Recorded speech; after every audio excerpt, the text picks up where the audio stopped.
other day I was watching The Little Mermaid with my younger cousins, and I've always loved Disney movies. In fact, The Little Mermaid was one of the ones that I watched the most. I practically knew every single word by heart. But watching it as an adult definitely gives me a little bit of a different perspective. I started to question everything that I never questioned as a child. There are so many things that are super confusing about The Little Mermaid. So of course, I had to share them with you guys. And I think that just maybe you will agree with me on most of them. Number 1, how is Ariel's hair always so perfect? Whenever I am underwater, my hair like clumps together and gets all tangled, but her hair is like a beautiful cloud all the time. Even when she gets out of the water to chill on a rock, her hair is not even messy, it's not even wet. It's just blowing in the wind, all dry. I found a photo online that perfectly illustrates what I'm talking about. This was Ariel's hair in the movie, and this is what it should have looked like realistically. So do you get what I'm saying now? Like, what is her secret? Because I'd like to know. Number 2, she falls in love with Eric in like 2 seconds. I mean, I get he's good looking, but relax, girl. You don't know his personality yet. You are singing to a complete stranger. Did your parents teach you anything? Like, is it just me, or did the romance move way too fast in this movie? It's trying to teach girls that only looks matter. Like, yeah, the first hot guy you see on the street, you should marry him. You should fall in love with him right there. You should sing to him as well. He would love that. Strangers love being sung to. Number 3, Ariel is a hoarder. She is literally portraying that the more material goods you have, the happier you'll be. Like, seriously guys, she was a straight up hoarder, and she always wanted more than what she had. Her lyrics were literally, I want more.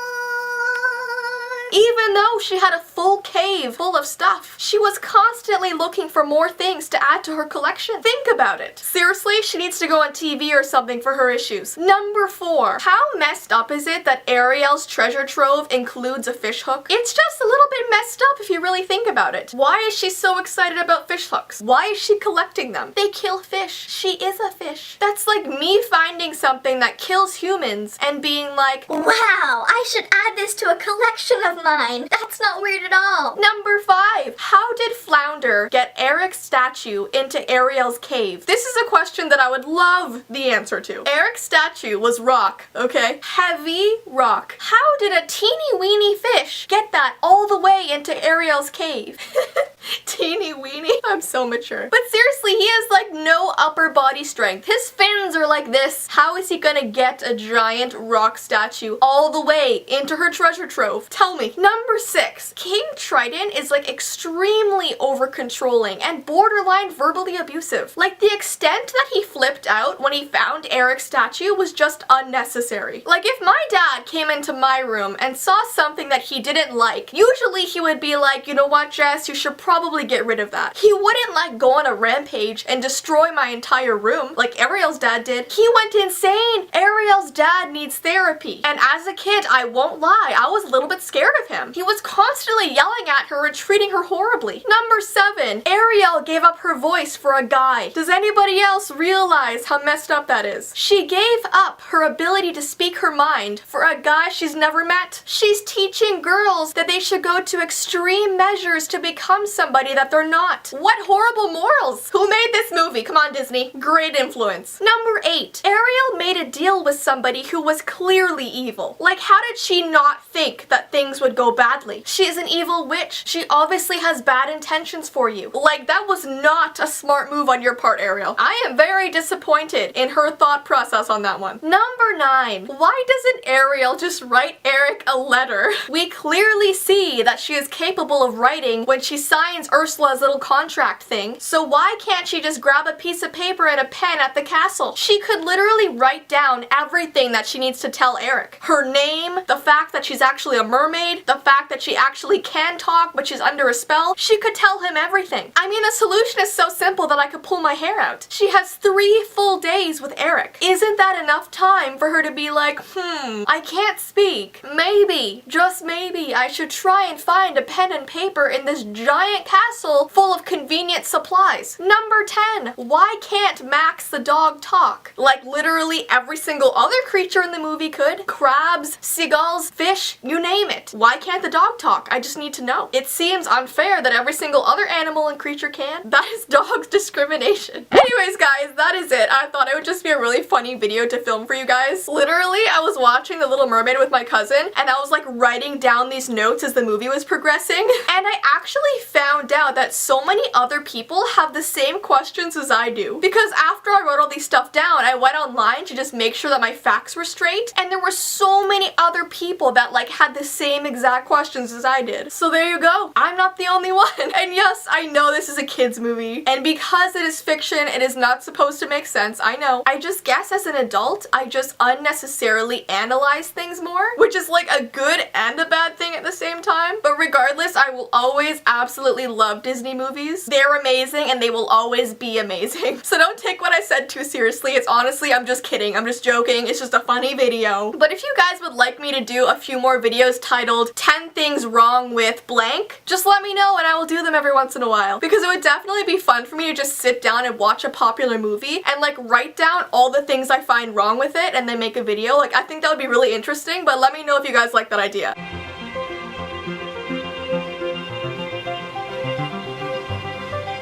So, I have done a video like this before. It was called 10 Things Wrong with the Little Mermaid. And some people got very, very angry when I made that video. They were mostly offended that I was calling out their favorite Disney movie. So, before I begin this video, I feel like I need to make a little disclaimer here. This is all just for fun. I know that Beauty and the Beast is just a movie. It is not meant to be taken seriously. I know that it's fiction, so crazy things are allowed to happen. I completely get that. It is a Disney movie. But I still thought it would be interesting to pick it apart just a little bit. I watched it about a month ago with my boyfriend, and we kind of jotted down some notes that didn't make sense to us about the movie. So if you are going to be upset with me about making this video, it's probably best not to continue watching. I do not like to anger anybody. But yeah, it's just harmless fun. So with that being said, let us continue, shall we? Okay, so I love Beauty and the Beast. I cried tears of happiness at the very ending. It is so great. It's probably in like my top 10 favorite Disney movies. But here are some things that I personally think are wrong with it. Number 1, the prince gets cursed because he does not let a stranger into his house. Like, this creepy old lady comes knocking at his house in the middle of the night and just expects to be let in like there's nothing wrong with that. Listen, if someone knocked on my door while I was sleeping, I don't care how old they are. I don't care what their appearance is. I'm not letting them in. I don't know, I just thought she was a bit hasty to curse him, you know what I mean? Was it really necessary? I don't think so. Oh, and according to a lot of sources online, he was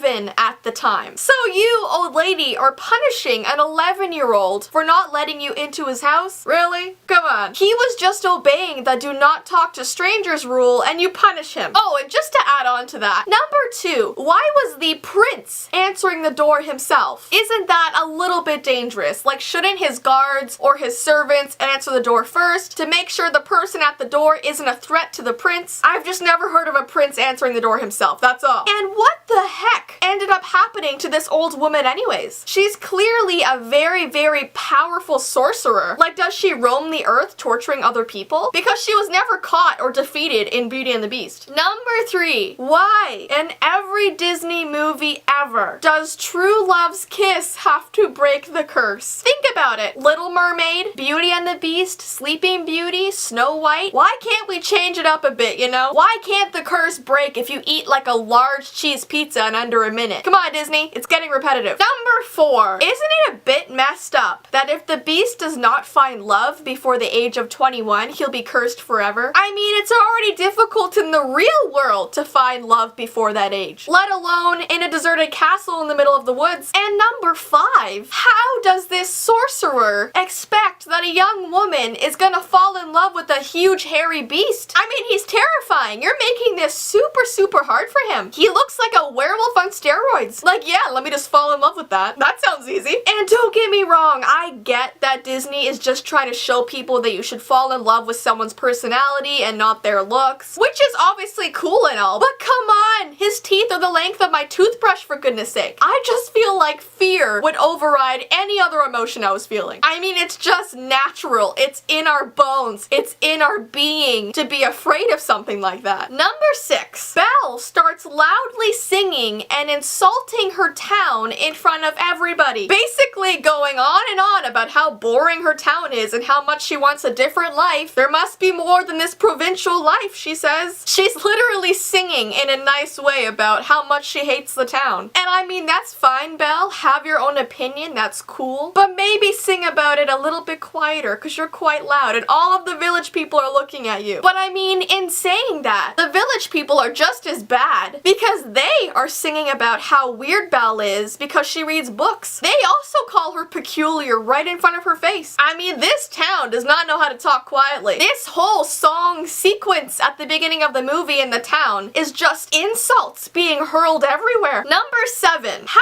did Belle get the beast's massive, heavy body onto the horse after he was attacked by wolves? I mean, he is 5 times her size. Probably weighs as much as a house. Where did her strength come from? She's tiny. Does she have like a secret Hercules inside her? Number 8. Why doesn't any person in the town know that this giant castle exists? Has no one ever explored the forest? Did no one know about a prince that ruled their land just a few years before he was cursed? I mean, it's recent history for them. There's probably still old people in the town that were around while he was prince. Like, did people just forget? I just don't get how they don't know. How does a giant building go unnoticed? I mean, it like towers above the trees. Like when Belle's father tells Gaston in the town about this castle, they all laugh at him. What? It's massive. It's a massive castle. How do you not know that there is a giant cursed beast that used to be your prince within walking distance? Number 9. Do you ever just think about the fact that this sorcerer turned a bunch of innocent children into teacups? And she turned the dog into a pillow thing. Like, what did they have to do with anything? Why are they being punished for something the prince did? Isn't it wrong to drink tea out of a little boy? Do you hear the words coming out of my mouth? That sounds so wrong. And why does Chip have a chip in his head? Does that mean that when he turns human again, he'll have a giant gash in his brain? I mean, this sorcerer is coming across all good and like, oh, I'm gonna change the prince for the better. But then you're changing all of the other children who did nothing wrong. So really, sorcerer, you are the bad one, okay? We all know you're the bad one. And number 10, what would have happened if Belle actually touched the rose? The bee stopped her right before she did. Like, would she have exploded? Would she have killed the flower? Would she have made it so the beast was cursed forever? What would have happened if she touched the rose? I really want to know, but we will never know. Maybe if she touched it, she would have turned into furniture as well. Anyways though, those are the 10 things that I think are slightly wrong with Beauty and the Beast. I thought it was super fun to critique. Like I said before, please do not take this video seriously. It was just for fun. It's just a movie, so the impossible can happen. Logic does not have to be a thing. So if this was your favorite movie, it should continue to be. It will still be one of my favorite movies. But even things that are amazing still have their faults.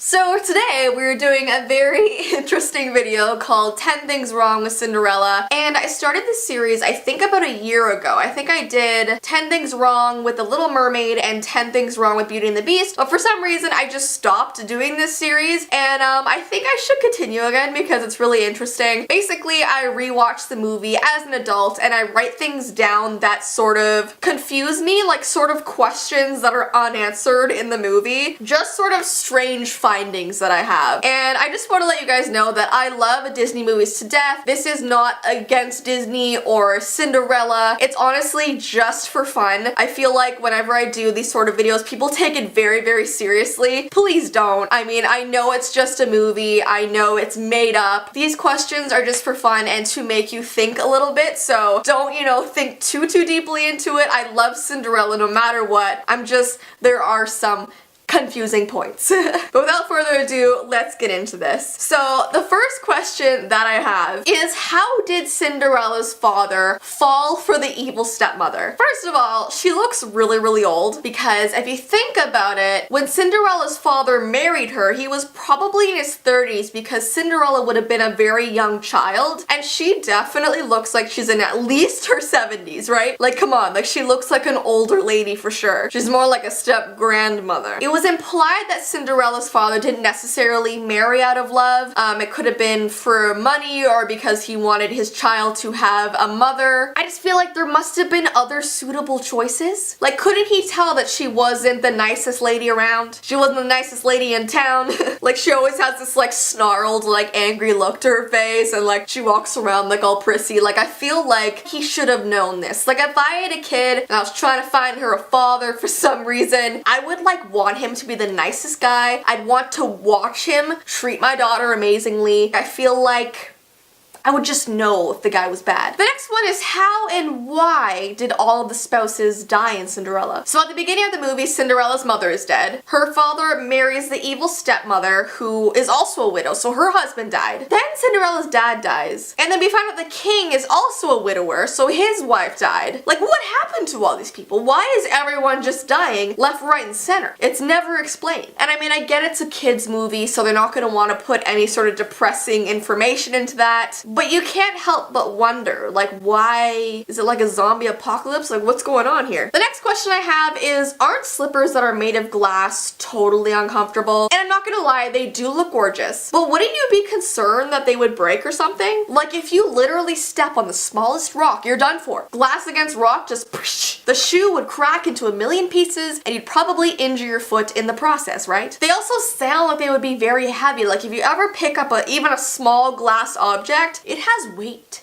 It weighs a lot. Also, how did they not break when she was running around with them? If I had to wear glass slippers, I would probably tiptoe everywhere, like watching my every move. It would take me like 3 hours just to walk down the stairs at the ball. Like, I would be a turtle, literally. The next one is, what does bippity boppity boo even mean? Like, have you guys actually searched up the lyrics before? Let's look up. Like, listen to this, okay? Salakadoola michikaboola bippity boppity boo. Put them together and what do you got? Bippity boppity boo. Salakadoola michikaboo. Like, who's coming up with these words? I don't know, it's just weird that as a kid we never questioned it. Like, we just watched the movie, sang the song, and we never thought, like, what do these words actually mean? What if it's some like evil ritual that we're all singing? We don't even know it. Next question. What the heck is the prince's name? I know everyone calls him Prince Charming, but that's obviously not his real like birth name. It's not like he came out of his mother's womb and she was like, you know what? I'm gonna name him Prince Charming. You know, it'd be like, oh, Josh,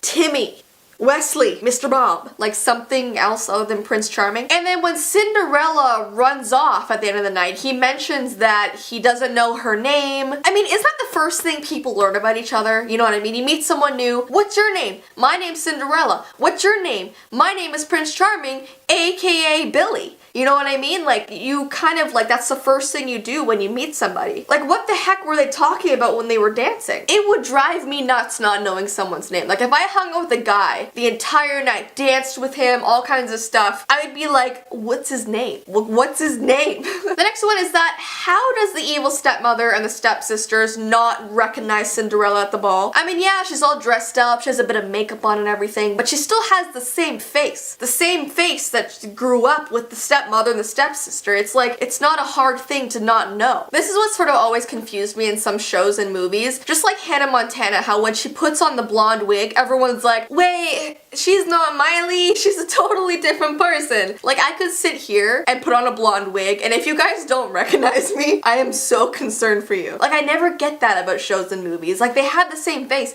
Unless they're wearing a mask, they should know who they are. It's not like she's wearing a disguise or something. The next question is, why don't the glass slippers disappear with all of the other stuff that the fairy godmother gave to Cinderella? Like, she gave her the dress, the carriage, the hair, the footman. All of those seem to disintegrate except for the slippers. And isn't it a little cruel to take everything away from Cinderella at the end of the night because she already barely has anything in life as it is? It's like, hey, let me give you all this really cool stuff and then I'm gonna take it back. And doesn't she have enough power to just make Cinderella's life better in general? Like, why does she have to put a time limit on it, you know what I mean? Like, okay, you have 6 hours to be beautiful and then it's over. The next question is, why is the prince looking for Cinderella based on whether a shoe fits someone's foot? Can't he just tell by your face if it's her or not? This goes back to that other question I have. Can't he just look around the town and be like, hey, I know her face. I spent the whole night with her. I mean, he's looking for her literally the night after the ball where he met her. It's not like it's been like 4 months. It's like the day after. Like, you're gonna remember her face, dude. And many women have the same size foot. Like, I'm size 7 and a lot of my friends are size 7. There's billions of people in the world that are probably size 7. So if he chooses the first person that can fit into Cinderella's shoe, it's probably gonna be the wrong person. Like, he's gonna find that girl in literally 2 minutes and it's not gonna be Cinderella. And why couldn't he just look for the woman who had the other shoe? Because in the movie, Cinderella keeps one and he has one, so he can just be like, if the woman can present the other identical shoe, that's her. Because not many people have glass slippers, you know? It's not like a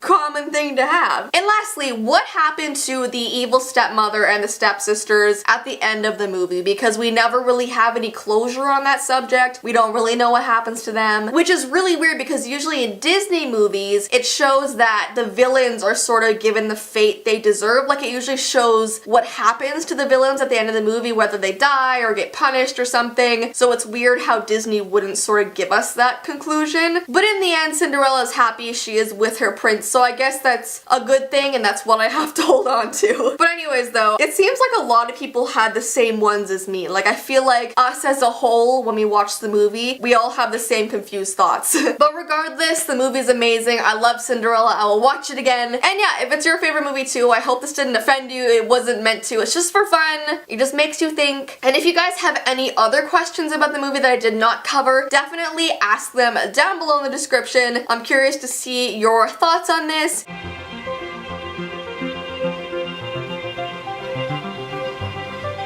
And I am very excited for today's video because I have not continued this series in such a long time. Do you guys remember when I did those videos called 10 Things Wrong with Blank? So I did The Little Mermaid, I did Cinderella, I did Beauty and the Beast, and those videos did really well and you guys seemed to love them, so I was really sad that I stopped. So today we're going to be continuing this series and I would like to do this a lot more often, maybe once a week, maybe every other week. I really have to figure it out. But I think I love preparing for these videos and making these videos as much as you guys like watching them. So let's get this back started.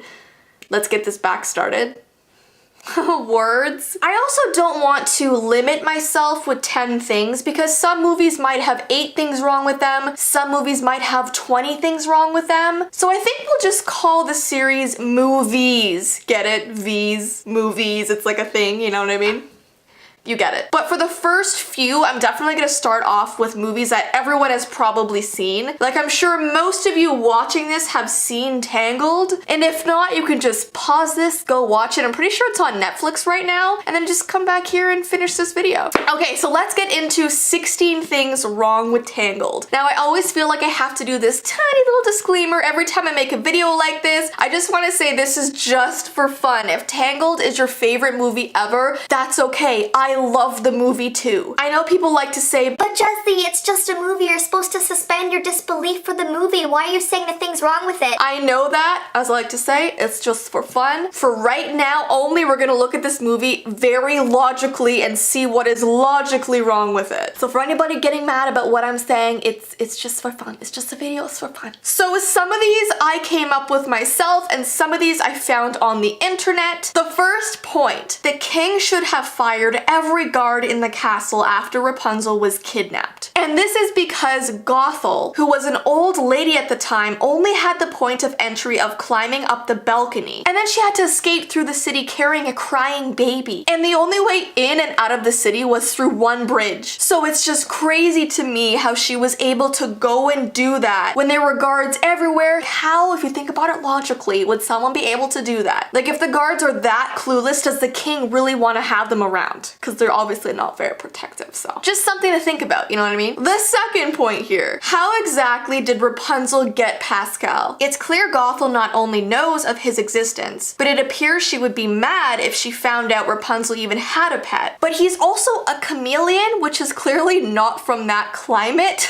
So if you think about it logically, he would have had to have been imported because there's no chameleons in that area. But Rapunzel would only get imported goods from what Gothel brings to her, aside from whatever blows in the window. Like, it's literally just her in the tower, and whatever Gothel brings is what she gets. So that whole thing is confusing. Like, the chameleon is just like there? I don't know, it's just like an ongoing mystery. Next one. Rapunzel is just fine walking everywhere for days and days without shoes on. She has bare feet. And think about it, because she's been in a tower her whole life, her feet have never touched anything sharp or rough. She's only ever had like nice flooring or carpet. So her skin is probably so delicate, and she's just like running through the forest over sticks, over rocks, and she's just fine, never complains about it, never has any like cuts on her feet. It's just totally okay, and no one ever thinks about this or talks about this. And another point that kind of goes along with this, Rapunzel's magic hair never gets even a speck of dust, dirt, crud, tangles, knots, even though it pretty much drags behind her wherever she goes. Like, I just want to know, how is her hair not actually tangled? And the name of the movie is Tangled, so you'd think you'd see some tangles, but it's always just like beautifully flowing behind her, just snaking its way through the grass and the dirt and the mud. Like, if I sleep on my hair wrong, I wake up and it's like, whew.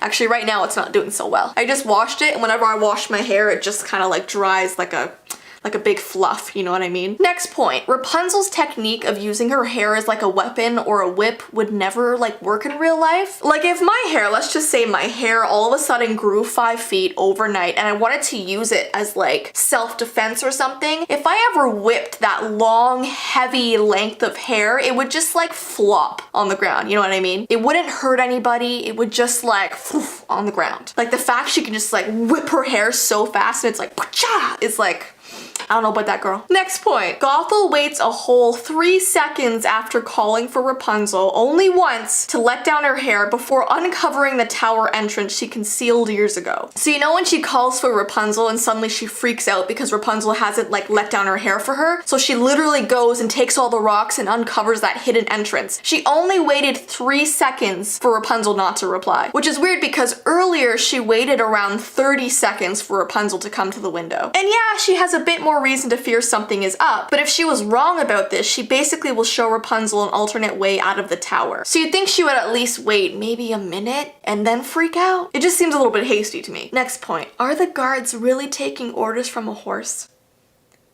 Is that really happening in the movie? How did these guys not revolt when they heard that their boss was going to be a horse? Could you imagine just like training to be a guard? Like, that takes a lot. Learning how to fight, using a sword, and all of a sudden your boss is like, yeah, you know what? Just take orders from this horse, everything will be fine. You'd be like, wait, a what? Next point, which is something I've actually always wondered, and that's, how did Rapunzel not know she was the missing child? There's this missing princess baby with blonde hair and green eyes who looks exactly like her and has the same birthday as her. Why doesn't that spark any connections for her? And before you're about to say, well, Jessii, no one ever recognizes himself as a baby. Like, we look different from a baby as an adult. But that's how her parents recognized her at the end of the movie. They knew it was her right away just by looking at her face, so clearly she looks just like the baby. And in the animation, you can see their face side by side. It's like literally twins. If I'm taking this so seriously, like it's just a movie and I'm like over here like almost pulling my hair out. All right, next one. Did the king and queen seriously think this lantern festival would one day bring back their daughter to them? I just want to know, like, at some point did they explain to their 1-year-old daughter, like, hey, if you ever get kidnapped and you see lanterns, walk towards the lanterns? I don't think they ever went through that with their 1-year-old daughter before she was kidnapped. And even if they did,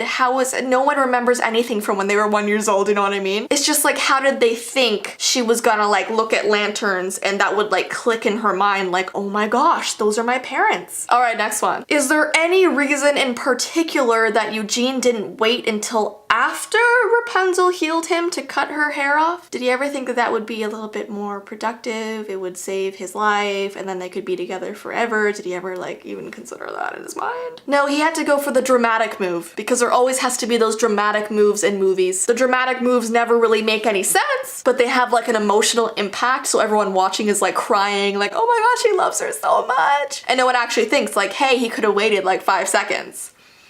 You know what I mean? Next one. Why did Gothel tell Rapunzel what her actual real birthday was? Because think about it. Gothel's main plan is to keep Rapunzel locked up away in her tower forever so that she can constantly use Rapunzel's magical hair to stay young. Like that's her goal. Like she wants her away forever and ever. So then why wouldn't she have given her like a fake birthday? Like just change it up a little bit? Because really I think she's the one to blame for Rapunzel's curiosity because she started making the connection a little bit. And just following up with that for our next point, she decided to hide the princess in the tower right beside the kingdom where she was taken. Like I've never kidnapped anybody before, and I mean that's a really serious issue, but if I was to, even though I wouldn't ever and ever, you know, wouldn't you like bring them far from where you took them? But then you also have to think like, how did the king's guards not find her when she was so close? Like, didn't they search the kingdom far and wide? It was only hidden by a few vines. And the tower is, I mean, humongous. It's pretty obvious, right? So isn't that like, how did they not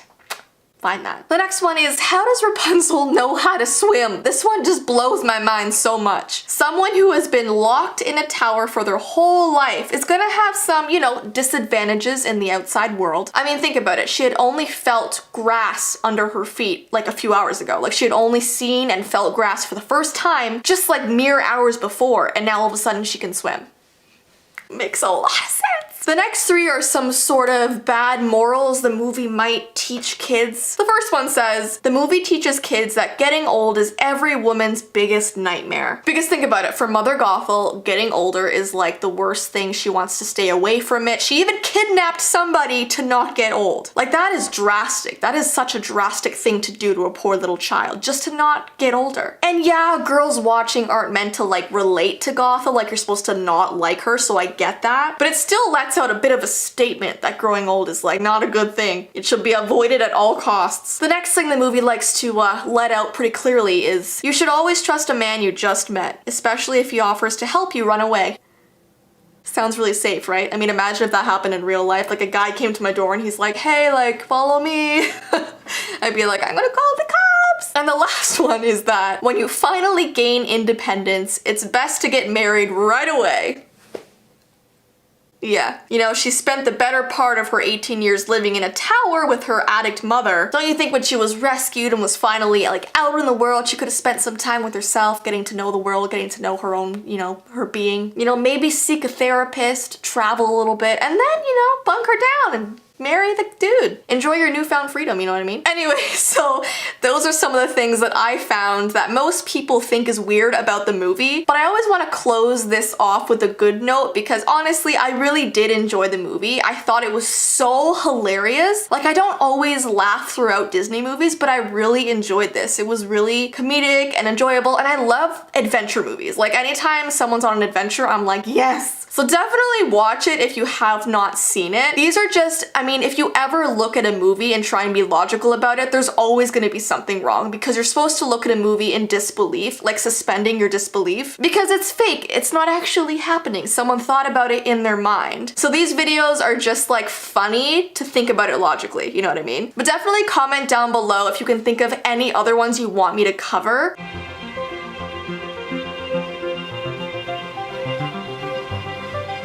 And welcome back to another episode of movies. I am so glad that you guys have been enjoying this series. I hope I haven't been ruining your childhoods too much, you know what I mean? But today I thought I would talk about 18 things that are wrong with the Princess Diaries. Specifically, we're gonna be talking about the very first movie. And the reason why I got this idea to make this video is because I recently found out that they're making a Princess Diaries 3, which is insane. I was literally obsessed with these movies when I was a kid. Even now, like I would binge watch it now again. I say binge watch as if there's so many movies, but there's just 2. But yeah, I'm pretty sure Anne Hathaway was talking about how they just got a script for The Princess Diaries 3, so I'm pretty sure they're doing it. Don't quote me on it, but I would love them to. So I thought that I would rewatch the very first movie and just talk about the things that I thought were kind of wrong. I also did a lot of research, so some of these points aren't just from me, they're from people on the internet. And as usual, if I miss any points, definitely comment what you think down below, and yeah, let's get into this Princess Diaries. Anyways, let's start with the 18 things wrong with Princess Diaries. I really hope that everyone has seen this movie because honestly, it's such a classic. The very first point that everyone is probably wondering is, how does she just not know that she's a princess? It's really bizarre to me that this is such a secret to her, because did she just never know that Genovia existed? And it's weird because her dad's side of the family is literally from Genovia. So wouldn't she have known her father's background and where he was from? Because technically she'd be half Genovian, right? And the other thing I don't get is, how are there not constantly people watching over her? Because think about it, she's supposedly their next ruler, so they probably would want to protect her at all costs. And that brings us to our next point, which is, what is the Genovian accent anyways? While watching the movie, I noticed that so many Genovian people have different accents. For example, their queen has a British accent, but then her son has an American accent, so what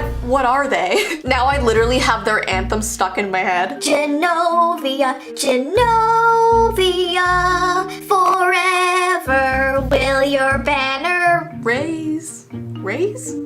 I forgot the end of it. The next point is that I feel like Mia's mom and her grandma have been very unfair to her whole life. In fact, I almost think they're borderline cruel. Just because you want your kid to grow up normally doesn't mean you have to hide where she comes from. Think about it, her grandma has pretty much never seen her granddaughter until she remembers that she's getting older and has to secure her family's position as leader of Genovia. So she leaves Mia in the dark all of these years, and so does her mom, and finally when she's like, wait, I'm getting a little old, I should probably have someone take my place eventually, then she goes to Mia and tries to control her life and completely take it over. When meanwhile she thought she was a normal teenager this whole time. How is it fair to just like drop a bomb on her like that? I'm sorry, I'm getting like really defensive of her, but that's just really unfair, I think. The next point is that, why does Julie Andrews have a huge mansion in San Francisco that nobody knows about? How did Mia not know about this? How did her mom not know about this? I mean, she only plans on being in San Francisco for a few weeks, and not only does she have this huge mansion, but it has all of her belongings, it has a garden, it has tons of memories and photos everywhere. So how did Mia not know about this? It seems like it would have been there forever if she has all of this like furniture and stuff. Just doesn't make any sense to me. It just like came out of nowhere in the movie. The next point is that, why is the beach scandal made out to be such a terrible thing? When I was a kid, I never really got this, because what did she even really do that was bad per se? Basically, she just hung out with the boy, and then she was caught wearing a towel in the middle of changing her clothes. There wasn't alcohol, drugs, or any reason for an entire newscast to be there that night. In fact, I think the newscast totally invaded her space. They were taking pictures of her in a towel while she was changing, not to mention she was 15. It's pretty messed up if you really think about it. This 15-year-old trying to get away from all of these people taking pictures of her. I just don't know why there was like news articles and why her grandma was upset at her. Like, she went on a date and the date went wrong and suddenly everyone's just after her. I think she was put in a bad position. So, just saying. Once again, I am defending Mia here. The next point that I've always thought of is, isn't it kind of offensive that Mia was forced to have a makeover? Her grandma was basically telling her that she didn't look good enough to be a princess, which is really messed up. And all the power to her if Mia was the one who wanted to do it, but she looked very uncomfortable when she was told she was gonna have a makeover. And they broke her glasses and like hated her hair. I thought her hair was gorgeous, and like, I wear glasses. If someone was like, you can't wear these, and broke them, I'd be like, hey, you gotta pay for those because it's expensive. I just don't know what message that gives to girls. Like, you can't be nerdy and be a princess at the same time. Like, the next point is, why did the policeman and the public transportation guy get knighted in the middle of the street? So Mia crashes her car into a trolley car, and then when the Genovian license doesn't work, the queen takes it upon herself to get her unlicensed granddaughter out of this pickle of a situation by declaring the cops knights of the cross street. And she uses just like a stick to do this. Nothing Formal. Why would the queen want to show the world that the royal family can just get away with doing illegal things? You'd think she would sort of go with the law, but at the same time, if my grandma did that for me, I'd be like, okay, she's cool, you know? So you can't complain too much. It was just a very confusing scene. Like, why knighted? Okay, is it just me or is Lily really rude? When I was a kid watching the movie, I could not stand her. And I know a lot of people love Lily and that's cool, but I'm pretty sure my sister and I can both agree that she's just very, she's a handful. I know she's Mia's best friend and all, but whenever I watched the movie as a kid, I always felt like Lily was just really rude all of the time. Like she got on my nerves quite a bit. I found myself being frustrated for Mia a lot of the time. Like when Mia showed her the new hairstyle she got, she responded with, "Who destroyed you?" instead of, "Hey, I love your hair." Imagine going to your best friend and being like, "Hey, look at my awesome new hair," and they were like, ew. It's just offensive. Like, be supportive, Lily. Next point. Was anyone else confused as to what a palate cleanser was when they were a kid? Remember that part in the movie where Mia is at the dinner party and she takes a huge bite of that green stuff that looks like ice cream, but then she gets a brain freeze? I literally never understood what that was, but apparently in real life it's very cold and tastes like mint or something. And it's weird because the only time I've ever seen a palate cleanser being used has been in that movie. I've never seen it anywhere else. I've never seen it in restaurants,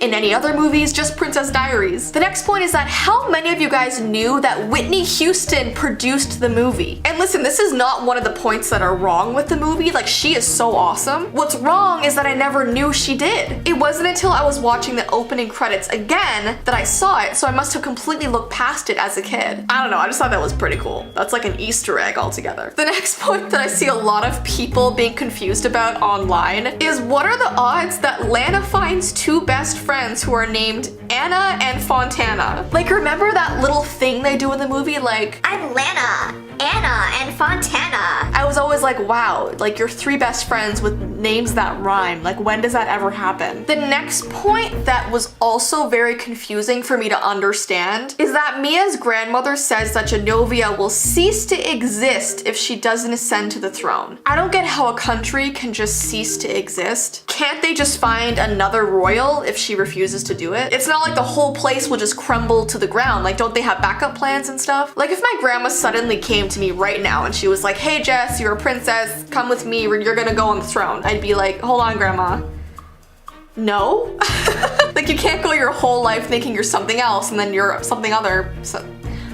I'm not making any sense, but you know what I mean. The next point is, how did the school allow all of these reporters to be on their property for so long? These reporters are camping out on the school grounds and are basically harassing students and Mia. And think about it, they're high school students, so most of them are underage and don't have their parents' permission to just be on TV. Like, why hasn't the school called the police or gotten rid of them? Like, they're trespassing on their property and they're just cool with it. The next point that I had no idea about until I was researching this online is that Josh named his boat after himself. And it just makes me dislike him more than I already did. Like, he was already full of himself and now his boat is literally named after him. I just don't know why Mia was ever into him. Like, even watching it as a kid, I was like, this guy's gross. I never thought he was cute. I didn't like his mannerisms. Like, no, Mia. Next point, why didn't Mia call a cab to get to the ball? It was literally pouring rain and she knew her hood wouldn't go down. So instead of driving all the way there in basically a hurricane, why didn't she just call a cab? It would have saved her clothing, it would have saved her wet hair, especially because she had to make a speech in front of tons of people. And like, why was no one with her making sure she got there okay? That part just always confused me. Next point, why did Mia put M&Ms on Michael's pizza? As a pizza lover myself, I really do not appreciate this. She literally like ruined it. Why wouldn't she have written it in pepperonis or something? And I know it's supposed to be like a cute moment, like, I'm sorry, but like, if you expect me to eat the pizza, don't put chocolate all over it. Like, chocolate and cheese? Ew. And the last point that I think confuses a lot of people is, where is Genovia? I was so confused about this that I actually went on Google and tried to find out, and it says that it's supposedly somewhere between France and Italy. So, I don't know, I have a lot of questions about Genovia. It just doesn't make any sense to me. But anyways, those are the 18 things that I thought were a little bit weird about Princess Diaries, but even with those things being around, I still love the movie. Like, nothing will make me not like the movie. So if you guys were offended by me making this video, just know that I love it just as much as you do, okay? I will continue watching it. In fact, I wanna watch the first and second one tonight. wonder if Ty will want to watch it with me. But yeah, honestly, if a third movie comes out, I will be the first one at the theater for real. But yeah, I hope you guys enjoyed this video. If you want me to continue making this series, definitely give this video a thumbs up and comment some movie ideas down below.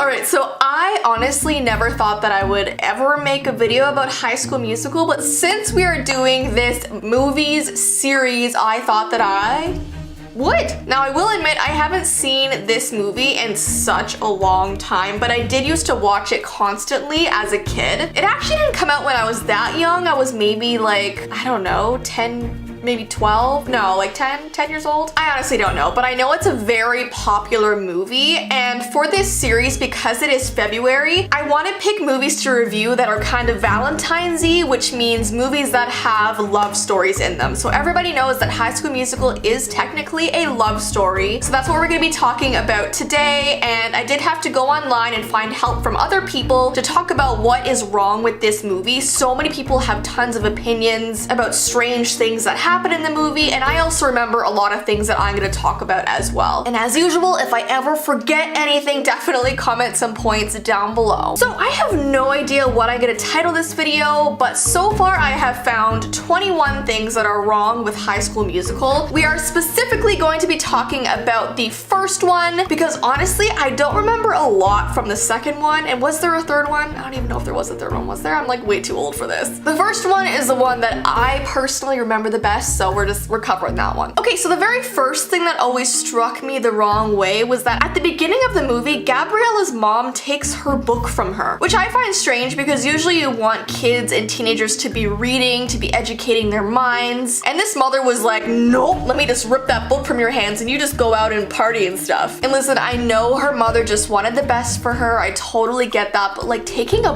book away? Reading is a great way to broaden the strength of the brain, and I don't think mothers want to take that away from a child. I mean, I know my mom never did, and I was very antisocial. I was like in my room rereading Twilight like 50,000 times. The next point I want to bring up is something really weird that Troy's mom says. I know it's strange, we're like starting off with the things the moms did wrong, but at the beginning, Troy's mom says, there's a kids party downstairs in the freestyle club. I don't know about you guys, but when I was a teenager, and maybe some of you guys aren't even a teenager yet, but when I was a teenager, if my mom ever told me there's a kids party, go hang out there, I would be like, no. Because I find that when you're a teenager, you don't want to associate yourself with kids stuff anymore, so it's weird how Troy's mom was trying to entice him by saying kids party. There's just nothing about that sentence that is intriguing for a high schooler, but I don't know, that could just be me. The next point is that Troy and Gabriella have never met before. They've never sung before, so how are their harmonies so on point? Without knowing each other or rehearsing beforehand, there's no way that one of them would not have messed up on their pitch or their lyrics or their harmonies. Like, they started singing together like they had been rehearsing for 5 years. It was like perfect, nothing wrong with it. Which, have you ever been to a karaoke bar? Because I have, and it's really not like that at all. Now, I never noticed this point in the movie, but researching this movie online, a lot of people have been saying this. And it's the fact that Gabriella's picture on Troy's phone looks nothing like it should. So if you guys remember, she took that photo basically straight on in very dim lighting, so you can see the full front of her face. But when Troy's looking at it later on his phone, the image had totally changed. The picture was totally bright and like on an upward angle like this, and it was just different. So that's just like a continuity error. The next point that a lot of people were bringing up was that it's just a weird coincidence that Gabriella is transferred to the same school that Troy goes to, like just after they met. But I mean, it's also a love story, and like movies just do that. They just throw people together. It's always a coincidence. I don't know why I'm like holding like Troy and Gabriella in my hands right now. I'm like placing them together. What is this, a puppet show? The next point that I found was really weird is that Troy and Gabriella had met at this karaoke place. They seemed to really like each other. They got each other's numbers, but they never like texted each other or communicated after that. So Disney is trying to tell us that although these two teenagers who seem to be very interested in one another have not talked or texted for an entire week. I don't know about you guys, but when I had a crush like back in school, if I got someone's number, I'd be texting like the day of. I would not be waiting, like, why didn't they talk? I know it's for the plot, but like, why didn't they talk? So something else that didn't really make sense is that Troy is very insecure and embarrassed about singing, which is why he doesn't want his basketball team to find out. But then he sings a whole musical number at basketball practice. And what's weird is that his teammates don't question this. They also know the words, they know the choreography, they're dancing, they're singing, but yet they make fun of him for it, and he's embarrassed of it, but they're just all singing at basketball practice. And yeah, I know it's a musical, but it still didn't really make sense to me. Gotta get your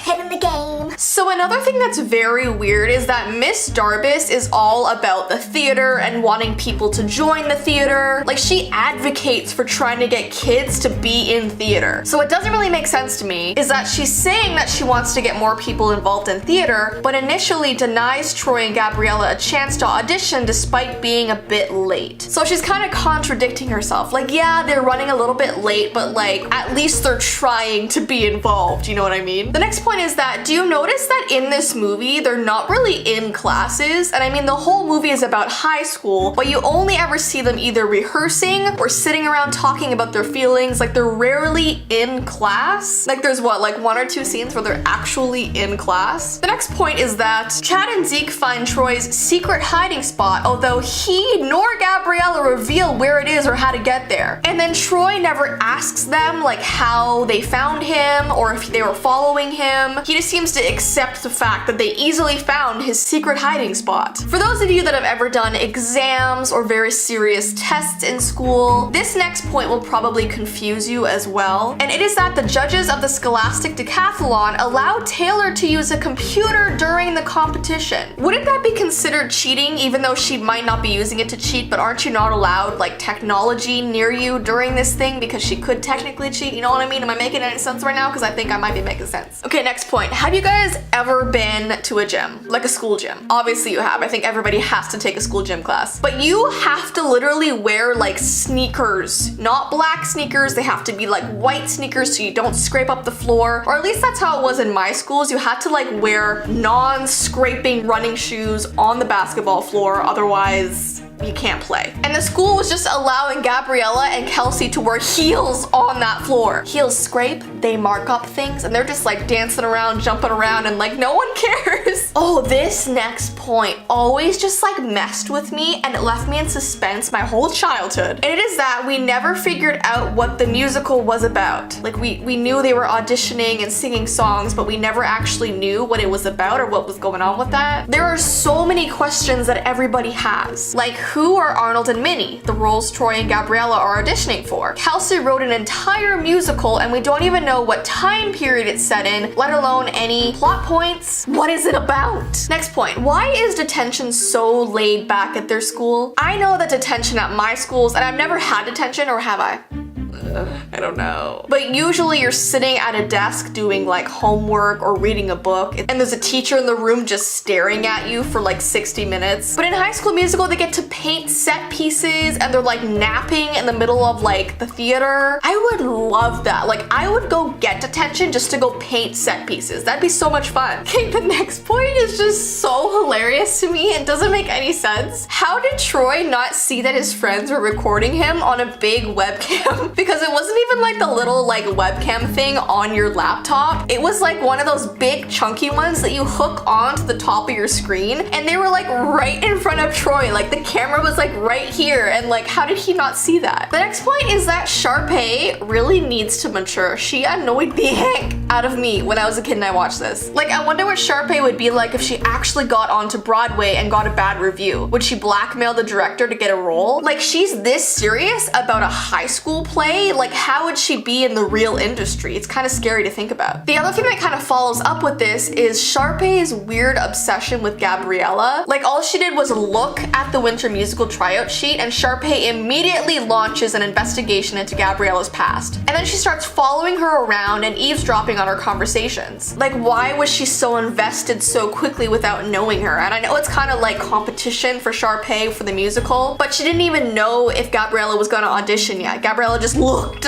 All she did was look. Next point, why are students allowed on the school's roof? Isn't that like a safety hazard? Like, why are they allowed up there? Like, I know at my school, one time this kid like found his way up on the roof and he was like expelled, I'm pretty sure. Next point, why is Chad wearing 3 watches? Why does he need needs rewatches. Just does no one ever, did you guys ever see that in the movie? It's kind of weird. The next point that I found people saying a lot online, and I totally agree with this, is that The Status Quo is a really horrible song. And I know it's a part of the plot and it's like needed for the movie, but it's a really horrible song for your kid or your friend to just be like singing nonchalantly. I have always hated this song. It's a tune in which students express their dreams, and yet the chorus shouts at them, no, no, stick to the stuff you know and stick to the status quo. So like stay in your lane, like stay in your group that you look like you belong in. It's just such a discouraging song, and now as an adult, I hate the thought of some kids singing along to this and discouraging being and doing different things and escaping their comfort zone. Like yeah, by the end of the movie, like everyone's doing different things and doing what they want to do, but kids still get this song stuck in their head and just like sing it all the time everywhere. And imagine someone who hasn't seen High School Musical just hearing a kid singing that. It's just it's a bad song. The next point that a lot of people are saying online is destruction of property in the school. When Troy Bolton and the gang trash their school the moment summer vacation begins, no one bats an eye. Papers are thrown everywhere, kids stand on desks and throw basketballs at school property, and nobody cares. I just want to know, like, where are the teachers throughout this entire thing? Like, kids are going crazy. This whole movie, kids are dancing on things, throwing things, and singing. Where are the teachers? Okay, so those are all of the points that are wrong in the movie, but while researching, I found this really weird Sharpay conspiracy theory, which I'm not sure that I agree with, but I thought I would read it to you guys anyways to see what you think about this. And it's basically saying that Sharpay is actually the good guy and Gabriella and Troy are the bad guys in the movie. So it's kind of like switching your perspective on them. So here's exactly what it says about the Sharpay conspiracy theory. What if everyone was wrong about her the whole time and she was actually the good guy? Did she deserve to be the main role of the musical more than Gabriella and Troy? So it's just so weird reading this because my whole life I'm like, yeah, Sharpay is so annoying, she's definitely the bad guy, but here are the points saying otherwise. Number 1, Ryan and Sharpay are extremely talented and trained performers, while the only experience Troy and Gabriella have is singing a fake song at a karaoke. Which I mean is kind of true, like that was her first time like singing in public, but Sharpay and Ryan had done so many things their whole life, so like they are really experienced, and Gabriella and Troy are literally, this is their first musical ever. Number 2, when Sharpay tells Gabriella and Troy to sign up to audition for supporting roles, that seems like a really mean move, but they had never been in a musical before, so that is just a reasonable place to start. Which I can kind of understand. I feel like a lot of the time in real life, people who are just starting out and are beginners and are new, they're put as supporting roles more than main roles, but I feel like if someone deserves a main role, then give it to them. Who cares if they're a beginner? Number 3, Sharpay and Ryan turn Kelsey's super boring and slow version of What I've Been Looking For into a legit bop. Number 4, Troy and Gabriella show up late to their audition, and Troy really only goes along with it because he wants to be with Gabriella. Number 5, Sharpay asks Miss Darbus to change the date of the callbacks because Troy and Gabriella should really get their priorities in order if they're going to be committed to theater. Number 6, they almost burn down the school by overheating chemicals. I don't know what that has to do with anything. Like, why is that a point on there? Number 7, and then they show up late again to the final audition dressed in the wrong clothing, and then Gabriella totally freezes, proving that she has no business being the star of the musical. Okay, whoever wrote this list is like really serious about this. But yeah, it is proving the points that Sharpay and Ryan are more experienced and professional. Like, they never showed up late. Number 8, suddenly theater is cool because the hot jock guy is into it, even though people literally made fun of Sharpay for loving theater and making it her life's true passion. And yeah, that sucks. Like, imagine being made fun of something your whole life and then one day this hot guy like does it and everyone's like, wait, it's been cool this whole time, but meanwhile she's been made fun of. Like, I get that, that's annoying. After Sharpay's dreams are crushed, she decides to be the bigger person and tells Gabriella to break a leg, which in theater terms is good luck. Number 10, Gabriella and Troy both get the roles and Sharpay literally ends up with absolutely nothing. So the real message of the movie is, according to this conspiracy theory, if you're popular and you do everything, you're gonna be great at it, but if you dedicate your entire life to something, you'll be seen as a villain and now you're the bad person. Which, like, Man, when you put it that way, that really sucks. But the thing is, like, she didn't have to be so mean about everything. And it also says, Sharpay is supposed to be some kind of terrible person, but all she did was theater stuff, while Troy and Gabriella's friends literally tried to sabotage their relationship. So who's the real villain here? I don't know, guys. What do you think about this conspiracy? It continues to go into like High School Musical 2 and stuff like that, and how she continues to be the good person. But I don't know, I think her attitude is just what annoys me. But that's all we are gonna discuss today. If you guys have any like love movies or Valentine's Day themed movies that you want me to cover this month, definitely comment them down below and I might cover them.